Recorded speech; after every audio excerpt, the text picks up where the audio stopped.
Hello everyone, my name is Madeline Charrington and my revelation presentation is about deception as a self-fulfilling prophecy.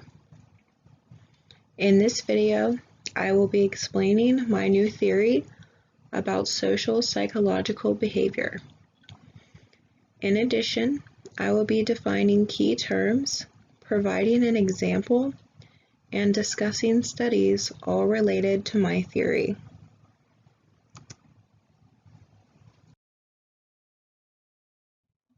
In order for you to understand my theory, I feel that I must preface it by defining two key terms.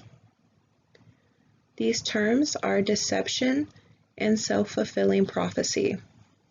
Deception is simply the act of causing someone to accept as true or valid what is false or invalid. A self-fulfilling prophecy is the process by which one's expectations about a person eventually lead that person to behave in ways that conform to those expectations. Please keep these definitions in mind as I explain my theory. From what I have learned about studying deception and self-fulfilling prophecy, I theorize that an individual can create their own self-fulfilling prophecy through deception. In other words, individuals that frequently tell lies will expect themselves to do so, leading them to always lie in order to confirm those expectations. Once an individual tells one lie, I theorize that they can become addicted to deception, for they expect it of themselves and do it in all aspects of their life.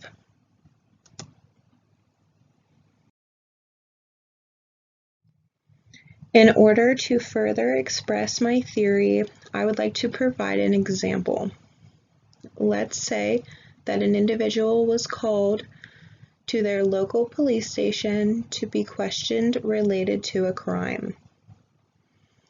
Regardless of whether the individual was associated with the crime or not, they lie to the investigators.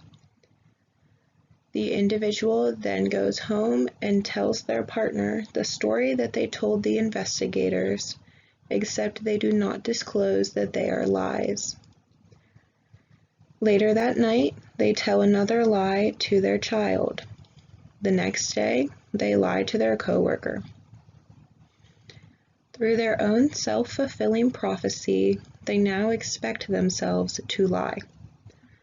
So, they continue to do so, fulfilling their own expectations. Now, they lie about everything. Deceiving has become second nature. While this is an extreme scenario, I hope that it helped convey my theory further.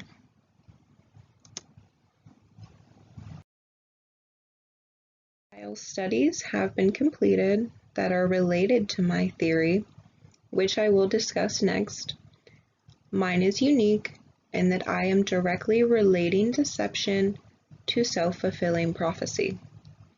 Furthermore, in my theory, expectations were not put onto the deceiver by an outside party, as in traditional self-fulfilling prophecy. Rather, the deceiver has put them onto themselves and now behaves accordingly. The first study is related to the evolutionary theory and adaptive advantages of deception.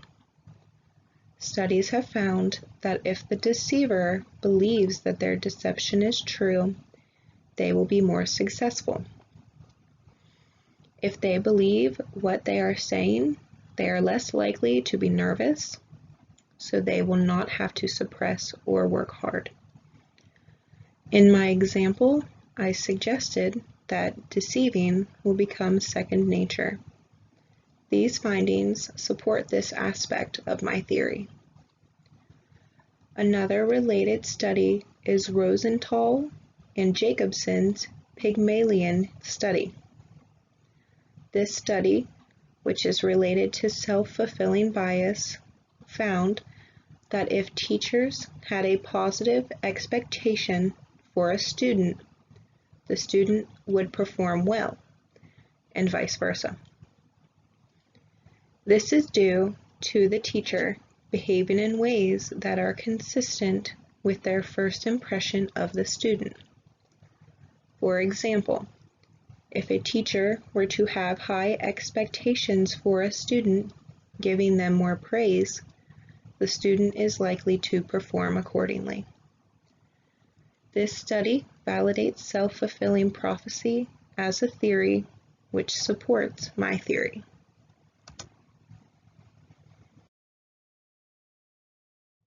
Finally, I have included my references if anyone would like to look further into any of the topics that I have discussed.